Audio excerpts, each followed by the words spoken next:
नमस्कार दोस्तों, मैं सोनू सिंह और आप लोग देख रहे हैं DS4 न्यूज़। और आज हम बातचीत करने वाले हैं असद इकबाल हैं, जो कि सुप्रीम कोर्ट के माने जाने एडवोकेट हैं। और इनसे हम जानने की कोशिश करेंगे कि जिस तरीके से जो राम जन्मभूमि का जो शिलान्यास करना है 5 अगस्त को, उसको ये देखा जा रहा है कि काउंटडाउन जो है वो शुरू हो चुका है दरअसल। और लगातार मीडिया में ये चर्चा का विषय बन गया है कि जब से AIMIM के जो चीफ हैं असदुद्दीन अवैसी, जिन्होंने अपना बयान दिया है, जिससे मानो एक तहलका सा मच गया है पूरे इंडस्ट्री के अंदर में, पूरे मीडिया इंडस्ट्री के अंदर में, कि आखिर ये किस तरीके से राजनीति चल रहे हैं। और इन तमाम मुद्दों को देखते हुए आज जो असद इकबाल जी हैं, सुप्रीम कोर्ट के माने जाने जो वकील हैं, हमारे साथ हैं, वो एडवोकेट हैं। तो उनसे जानने की कोशिश करें लीगल तरीके से क्या इसमें हो सकता है और सरकार को क्या करना चाहिए। क्योंकि जिस तरीके से प्रधानमंत्री जो देश के हैं,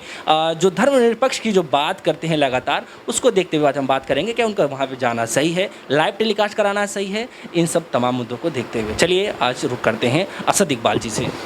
देखिए, मैं किसी राजनेता के बयान पे या नेता पे कमेंट्स नहीं करना चाहता। वो उनकी अपनी पर्सनल राय है, उनकी पार्टी की अपनी गाइडलाइन है, उसके हिसाब से सब लोग बात करते हैं। जहाँ तक सवाल है राम मंदिर के निर्माण का, तो ये सुप्रीम कोर्ट से क्योंकि मुद्दा डिसाइड हुआ है, तो इसमें किसी लोकल पार्टी की तो अभी कोई राजनीति की भूमिका रह नहीं गई है। अब सवाल ये खड़ा हो रहा है कि जिस तरह से वहाँ शिलान्यास किया जा रहा है, तो शिलान्यास करने के लिए पहले से वहाँ पर कमेटी है, राम मंदिर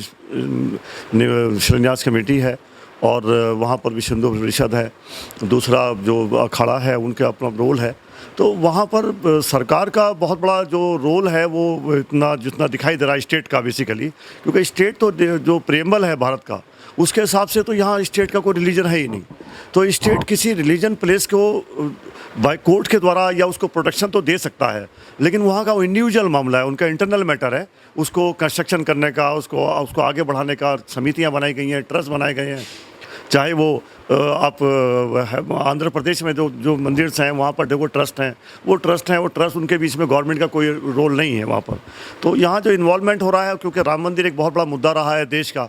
और जिसको अभी सुप्रीम कोर्ट ने डिसाइड किया है, तो सुप्रीम कोर्ट के डिसीजन के ऊपर भी बहुत कमेंट्स आए हैं, और अलग पार्टियों ने और अलग इंडिविजुअल लोगों ने और एक्सपर्ट्स ने अपने अपने कमेंट्स दिए हैं। कुछ लोग उस मुद्दे से सहमत थे, कुछ लोग सहमत नहीं थे। वो आज तक वो गरमाया हुआ है, क्योंकि सुप्रीम कोर्ट ने डिसाइड कर दिया है, तो अब वो उसके आगे कोई मुद्दा बचता नहीं है। अब उसका शिलान्यास का मौका है, बहुत समय से डेट कई बार आगे बढ़ी है। तो इसमें इतने बड़े पैमाने पर अगर स्टेट का इन्वॉल्वमेंट होता है, स्टेट का मतलब है PM और मुख्यमंत्री, माननीय मुख्यमंत्री या माननीय प्रधानमंत्री अगर उसमें जाते हैं, इन्वॉल्वमेंट करते हैं एज ए स्टेट रिप्रेजेंटेटिव,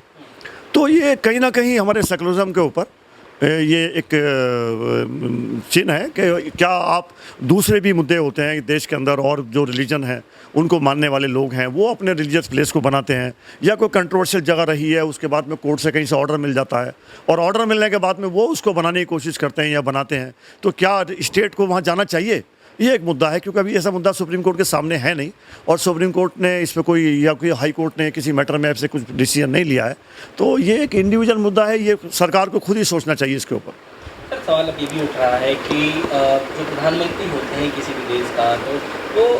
वो धर्मनिरपेक्ष का शपथ लेते हैं, और ऐसे में बताया जा रहा है, जनता भी सवाल पूछ रही है कि आप किसी एक धर्म विशेष के आप प्रधानमंत्री नहीं हैं, आप मुसलमानों के भी हैं, आप हिंदुओं के भी हैं, आप सिख के, आप ईसाइयों के भी हैं। तो किसी आप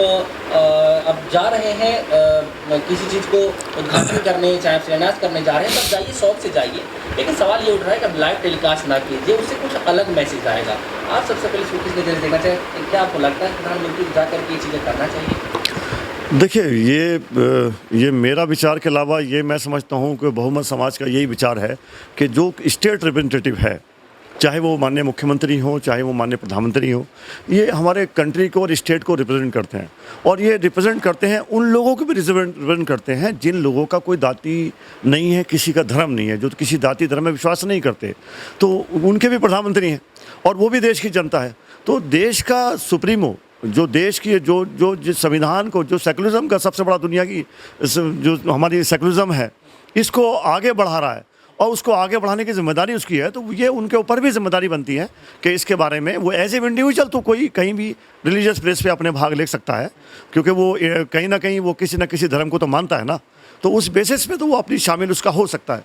लेकिन स्टेट रिप्रेजेंटेटिव या आप लाइव टेलीकास्ट करके और एज ए PM या एज ए मुख्यमंत्री उसमें शामिल हो रहे हैं, तो कहीं ना कहीं दूसरे जो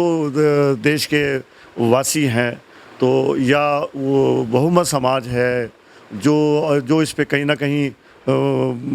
सेटिस्फेक्शन की स्थिति में नहीं होगा। अच्छा सर, ये भी देखा जाता है कि लगभग जब भी कोई कार्य किया जाता है तो एक कार्य करने का तरीका होता है, इसको एक अलग तरीके से देखा जाता है। लेकिन जब भी कोई भी भाजपा की सरकार में कोई भी कार्य करने का जब होता है तो पहले उसको माहौल बनाने का काम किया जाता है। राम जन्मभूमि का मुद्दा भी उस तरीके से ही देखा जा रहा है। अब ये भी माना जा रहा है कि जहाँ पे मूर्तियाँ बनाई जा रही है वहाँ पे कई एकड़ जो ज़मीन है, कई बीघे जो ज़मीन है वो गरीब किसानों के हैं वहाँ पे, और उनके फसल बर्बाद होने की बात है, ग्रीनरी की बात की जा रही है कि वो मर जाएगी, किसान भी यही मान रहे हैं ऐसा। तो ऐसे में क्या किया जा सकता है, क्या रास्ता निकालना चाहिए, और कितना सही लगता है आपको कि फसल काट के चाहे गरीब जनता के पेट पर लात मार के इस तरीके से बनाना एक आस्था का विषय तो है, लेकिन कितना सही लगता है आपको कि इस तरीके से करना क्या सही रहेगा? देखिए, जब भी कोई समसामयिक मुद्दे होते हैं या कोई सरकार को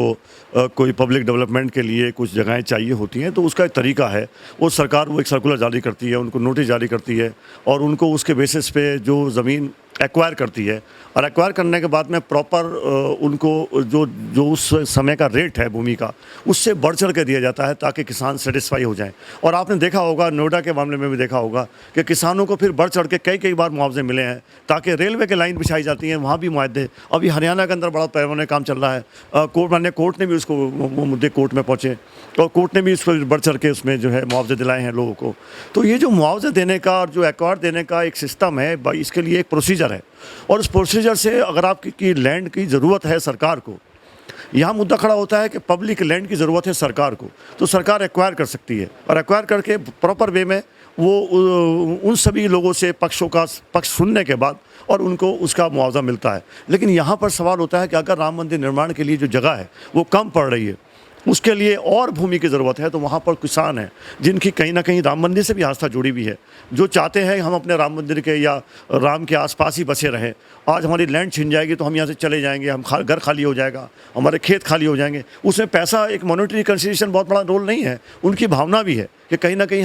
हमारी धरती राम मंदिर का मंदिर बनना है और यहाँ पर ऐसे भव्य मंदिर बनेगा तो हम यहाँ रहें, हमारी ज़मीन यहाँ रहेगी तो हम जुड़े रहेंगे, वरना अगर ये चली गई तो हम यहाँ से हट जाएंगे, ये भी मुद्दा हो सकता है। तो ये इस तरह से डायरेक्टली तो पॉसिबल ही नहीं है। डायरेक्टली तो आप इसका प्रोसीजर है, वो प्रोसीजर उसमें गवर्नमेंट इन्वॉल्वमेंट हो, बिना गवर्नमेंट को इन्वॉल्वमेंट के तो कोई ज़मीन देगा ही नहीं। तो ये गवर्नमेंट को पहले डिसीजन लेना चाहिए था कि किस तरह से उनके लोगों की अगर ज़मीन की ज़रूरत पड़ रही है तो वो प्रॉपर वे में प्रोसीजर है उसके लिए, वो अडॉप्ट करने के बाद में उनकी ज़मीन को एक्वायर किया जाता ताकि वो लोग सेटिस्फाई होते। क्योंकि इंडिविजुअल हैं, उनको पैसा मिल जाएगा या उनका प्रॉपर मुआवजा मिल जाएगा तो वो ज़मीन अपनी छोड़ देंगे, लेकिन डायरेक्टली बाई फोर्स तो पॉसिबल नहीं है ना। सर, अब बात ये की जा रही है कि जिस तरीके से राम मंदिर के शिलान्यास की बात की जा रही है तो 5 अगस्त को होना है प्रधानमंत्री नरेंद्र मोदी जी के द्वारा, तो सवाल ये उठ रहा है कि क्या आपको लगता है कि जिस तरीके से और जितनी जल्दबाजी में, क्योंकि इस महामारी में जहाँ तक देखा ये जा रहा है कि और भी बहुत इंपॉर्टेंट काम है जो कर देने चाहिए थे, लेकिन अगर आस्था का विषय माना जाता है, अगर ये कार्य कर रही है बीजेपी लगातार, क्योंकि पार्टी समर्थन कर रही है किसी एक विशेष धर्म को अगर देखा जाए तो ऐसा मानते हैं लोग, तो क्या आपको नहीं लगता है कि कहीं ना कहीं इसका तार विजय जो बिहार का चुनाव है वहाँ से कुछ हो सकता है, इसका कुछ लाभ लेने की कोशिश करेंगे? देखिए, समसामयिक आपने बहुत समय से देखा होगा, राम मंदिर तो कहीं ना कहीं मुद्दे रहे हैं और राम मंदिर को चुनाव में भुनाया भी गया है और काफ़ी लंबे समय से मुद्दा बना हुआ था चुनाव में। अब क्योंकि राम मंदिर का निर्णय सुप्रीम कोर्ट से करा लिया गया है तो सुप्रीम कोर्ट के आदेश के बाद से ही ये अटकलें थी कि राम मंदिर का शिलान्यास बहुत जल्दी किया जाएगा। लेकिन क्योंकि बीच में जैसे हम लोग भी स्टडी करते रहे हैं कि वहाँ जो संसाधन की कुछ कमी थी, किसी वजह से वो टलती चली गई है, तो डेट तो आना संभावित था। तो इसमें लगता है कि डेट जो है वो बीच में पोस्टपोन हो रही थी तो डेट आई है। अब उस पर डेट पे कंट्रोवर्शियल नहीं है, वो तो काम होना ही है, वो 5 अगस्त को कर लिया जाए या अगले महीने कर लिया जाए। चुनाव आ रहे हैं तो कहीं ना कहीं ये भी माना जा रहा है कि चुनाव सामने है तो चुनाव का फ़ायदा भी होगा, क्योंकि बीजेपी के कार्यकाल में ये हुआ है, सुप्रीम कोर्ट ने ऑर्डर किया है तो उन्हीं के कार्यकाल में हुआ है। तो उधर माननीय योगी जी हैं, उधर माननीय प्रधानमंत्री नरेंद्र मोदी जी हैं, तो इनके कार्यकाल में काम हो रहा है तो जाहिर सी बात है श्रेय लेने की दौड़ भी नहीं की है, तो वो वहाँ जा कर के वो श्रेय भी, नो डाउट, इसमें कोई डाउट नहीं है कि वहाँ आस्था तो है हिंदू समाज की बहुल की राम मंदिर से जुड़ी हुई हैं, और जो मुस्लिम समाज था उसको भी आस्था से कोई प्रॉब्लम नहीं थी। वो तो एक कंट्रोवर्शियल था जगह के ऊपर कि ये जगह एक्चुअल में है या नहीं है, जिसको डिसाइड सुप्रीम कोर्ट ने किया है। अब सवाल खड़ा होता है कि वहाँ जाकर स्टेट की गवर्नमेंट पहुँच रही है, 5 अगस्त को तैयारी कर रही है, बिहार के चुनाव सामने है, तो नो डाउट चुनाव में तो तस्वीर दिखाई जाएगी कि जिस तरह से एक वीडियो क्लिप आपने देखी होगी, हमने भी देखी है, व्हाट्सएप पे आई थी। मोदी जी किसी प्रोग्राम में कह रहे हैं कि राम मंदिर डन, कश्मीर मुद्दा डन, तो 370 डन। तो ये जब एक पीएम इस तरह से जो अपना एजेंडा है जो उन्होंने मैनिफेस्टो में दिया था वो 1 बाय 1 बता रहे हैं कि डन, तो कहीं ना कहीं वो क्लिक कर रहे हैं 1 2 3 4 जो मुद्दे हैं क्लिक कर रहे हैं। वो कहते भी हैं, बीजेपी की अगर आप बात करें तो स्पोक्स पर्सन से बात करें, वो कहते हैं कि हमारा तो मुद्दा है, हमारा कोई नई तो बात है नहीं, हमने अपने मुद्दे को क्लिक किया है और क्लिक करके हम उसको 1 बाय 1 कर रहे हैं। अब देश में सवाल ये खड़ा होता है क्योंकि प्रॉब्लम यहाँ है कि ये सेकुलर कंट्री है और सेकुलर कंट्री की जो बुनियाद पड़ी थी वो पड़ी थी 1950 में जब संविधान लागू हुआ था। तो उस वक्त से ये भाई प्रॉब्लम अगर है तो संविधान के कोई मतलब चेंज होना चाहिए, संविधान तो चेंज नहीं हो सकता। तो जब तक ये संविधान है तो देश में इस तरह के मुद्दे पे बात होती रहेगी। देश में जो जागरूक तबका है, जो जागरूक लोग हैं, वो किसी भी समाज के हों, मुस्लिम समाज तो बहुत कम बोलता है, आपने देखा होगा, मीडिया में भी देखा होगा, कोर्ट में भी देखा होगा, जो मुस्लिम समाज से अलग दूसरा समाज है वो ज़्यादा बोलता है, मुखर है, बहुत तेज़ बोलता है, क्योंकि कहीं ना कहीं एजुकेशन है, अवेयरनेस है उस समाज में ज़्यादा है, तो वो बोलता है। तो ये समसामयिक मुद्दा है, ये किसी जाति धर्म से जुड़ा हुआ नहीं है। मसला ये है कि क्या स्टेट को इतनी बड़ी पावर में आकर के मिसयूज़ करना चाहिए, और स्टेट की जो एक सीमाएँ हैं, स्टेट की सीमाएँ इसलिए हैं कि स्टेट एक संविधान को फॉलो करता है, उस संविधान ने ही पीएम बनाया है, उसी संविधान ने सीएम बनाया, और वो संविधान ही हमें बताता है कि किस तरह से इस देश में स्टेट काम करेगा और स्टेट की क्या जिम्मेदारी होगी। तो हम उससे लाइन अप नहीं हो सकते, उससे थोड़ा सा दरकिनार नहीं हो सकते, हमें उसकी लाइन को पकड़ना ही होगा।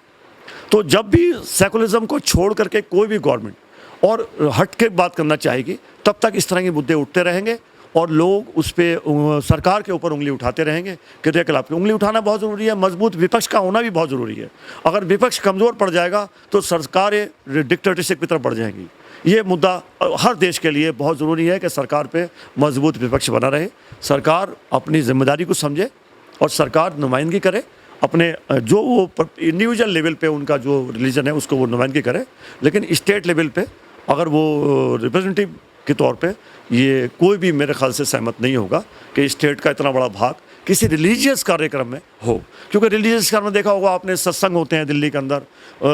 जो पंजाबी समाज है उसके बहुत बड़े सत्संग होते हैं। कभी कभी आपने देखा होगा कोई सेंट्रल मिनिस्टर उसमें पहुंच जाता है, लेकिन वो इंडिविजुअल लेवल पर जाता है, वो क्योंकि उस महात्मा में, उस समाज में अपनी आस्था रखता है, तो वो कहता है मैं एज ए इंडिविजुअल यहाँ पर दर्शन करने आया हूँ, तो वो दर्शन कर सकता है कोई भी, लेकिन उसमें स्टेट इन्वॉल्व नहीं होना चाहिए। सर मेरा सवाल ये है कि राम मंदिर का निर्माण करते समय उसका जो विवाद फैसला रहा हमेशा सुप्रीम कोर्ट की तरफ से आया, सुप्रीम कोर्ट ने उसका फैसला किया। तो सर जो इस बार राम मंदिर का जो निर्माण हो रहा है, क्या केंद्र सरकार अपने ऊपर मतलब लेना चाह रही है, अपना श्रेय देना चाह रही है? देखिए, मैंने कहा ना, उनकी गवर्नमेंट में उनके टेन्योर में ये फैसला आया है सुप्रीम कोर्ट का।